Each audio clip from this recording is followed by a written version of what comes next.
Well, just when you thought it was safe to be a top contender coming into this QS 10,000, watch out. We got some of the world's best who are going to stand in your way. Matt Wilkinson, Ricardo Christie, Joel Centeo, and Wade Carmichael, a super stacked heat. Dude, conditions could not be any better. It's groomed, it's rippable, and here we go. We're getting right into it. Joel Centeo, Mr. Haleiwa starts with a big arcing carve, showing that not only can he excel out here when it's 8 feet, but also when it's 2 to 3 feet. Right behind him, Ricardo Christie was looking good at the beginning of that turn, but just when you... In all of its facets, and he is going to have that wave choice of taking the first wave of the set. And what he does with it here is super smooth. He gets a little tail release, a nice mix, has that variety, and a great start for Joel. And then on the other side, we see Wade Carmichael on his backhand. You know, heard Ross talk about how difficult this lefts can be to serve, being that it's always away, away, away. To choose those lefts, you need to get those ones that are going to be kind of on the reef. You know, there's some that'll move off the reef. That one there is a little bit bigger. Catch that little inside one to back up the 6.17 that he just received. He was sitting in second priority when he did that, and by paddling for that wave, drops to fourth. And is now put himself at the bottom of the pecking order. Ricardo Christie, you might think he looks a little bit different. He was running the long hair for most of the year. Now he's just high and tight. His surfing is looking smooth and vertical. Packs in 4 nice backside hooks down the line. That's Matt Wilkinson going right. You can't talk about brutal backhand surfing without putting... See what he does on this wave. Gets a pretty good first turn here. Little zipper. Gets that wind up. You know, that's what he's known for, where he just starts unwinding and winding. Unfortunately, there wasn't able to pull that little tail throw rotation. Let's take a look at Christie here. Getting some speed now. Gets out to that open face, and there. Beautiful turn. Just buckets out the back.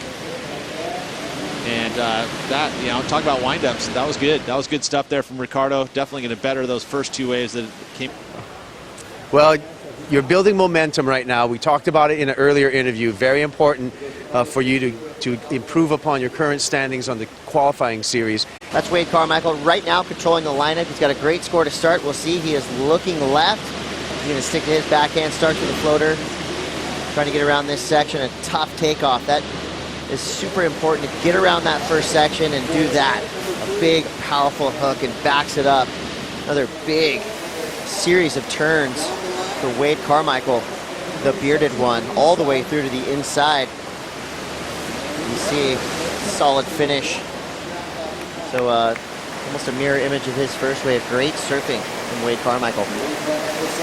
Yeah, definitely. You know, that backhand, he made the choice, so he wasn't going to sit around too long. He wanted to back up that big score that he has so far, the 783. And I think he's done that with a solid, good wave. I don't know if it's going to quite go as high as that first wave, but nonetheless, let's take a look here. You know, he starts off the little quick float. At least he was able to get the board up into the lip, then goes vertical, and then out to the face. Throwing some whipping backhand snaps, getting the water off the rail. You know, it wasn't an easy wave to surf, and he did everything possible on it. Gets all the way to the inside here and even finishes it off with a nice backhand closeout bank. So I think that's going to be another great wave. Yeah, so power surfing still the call. We've seen a few airs go down here at Haleiwa today, but you know, it's really been about that rail work, Pete, that I think has been the big difference maker. So with 8 minutes, 55 seconds to go, talking about rail work, not a lot of guys do it as good as this guy. Wade Carmichael, Gosford, New South Wales, still just ripping his way all the way to the inside. And that was his first kind of mistake right there, falling in his last maneuver, but the damage was done on the 2 previous efforts of Carmichael. A 7.83 and an 8.0. Jumps well into the lead. Ricardo Christie in second. Still needing a backup score, and I think that one's coming in right now, a 5.27. So now Ricardo Christie kind of solidly in second place, but watch out, Centeo, he can do it on his backhand as well. Finds a little inside left. 3 setup turns so far. Still having a little bit of trouble finding a section to really unwind on. Joel Centeo, that will be his second ridden wave, his first wave, 6.17. And here goes Wilco on a previous right during the recap. Yeah, I'm going to watch this as he accelerates down the line, flies over that foamy section. Nice wrapping carve.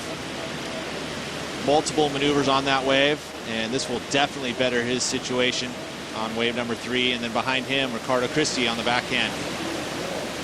Like seeing all the guys out the back watching him as he goes down the line. That's true. They do want to see what he's going to do, and it actually probably helps them to kind of identify which are the quality waves.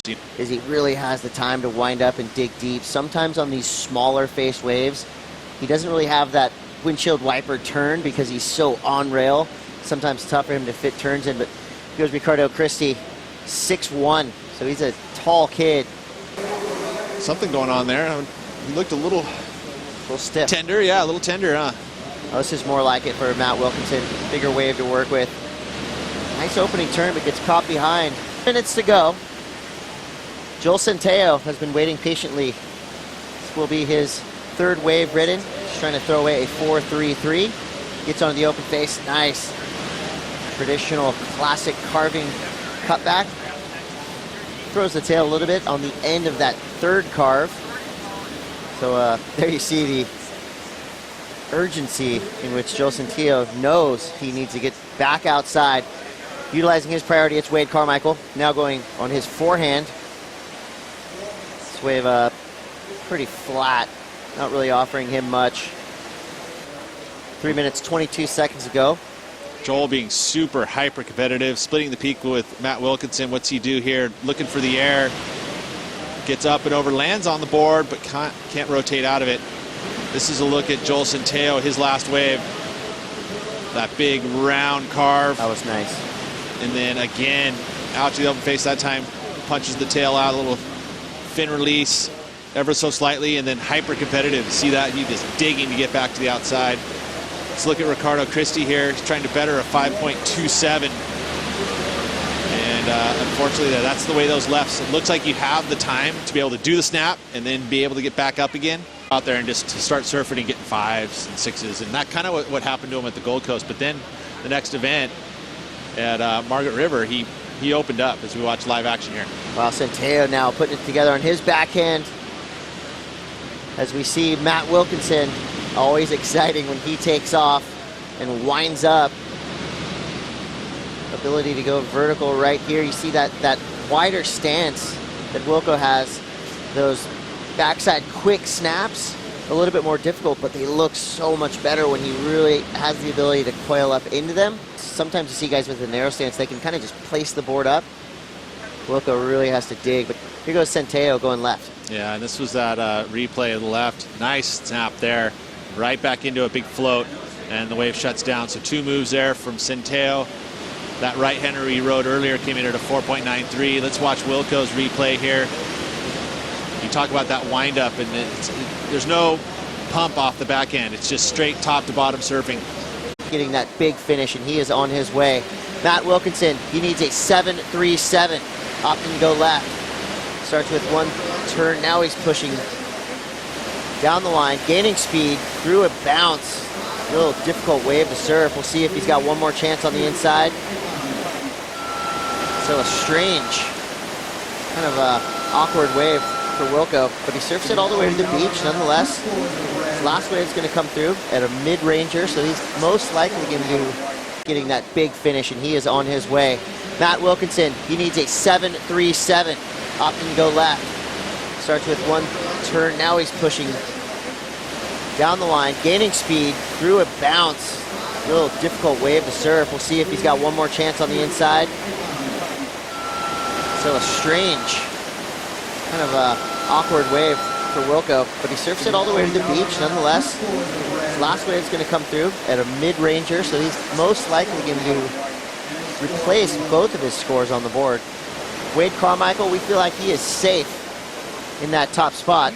We've got to wait for scores. Ricardo Christie, as of now, is in 2nd, Centeo in 3rd, and Wilco in 4th. And look at that, it's splitting already now. Is it going to be enough? Needs a 6.51, 3 say no, 2 say yes, and it comes in.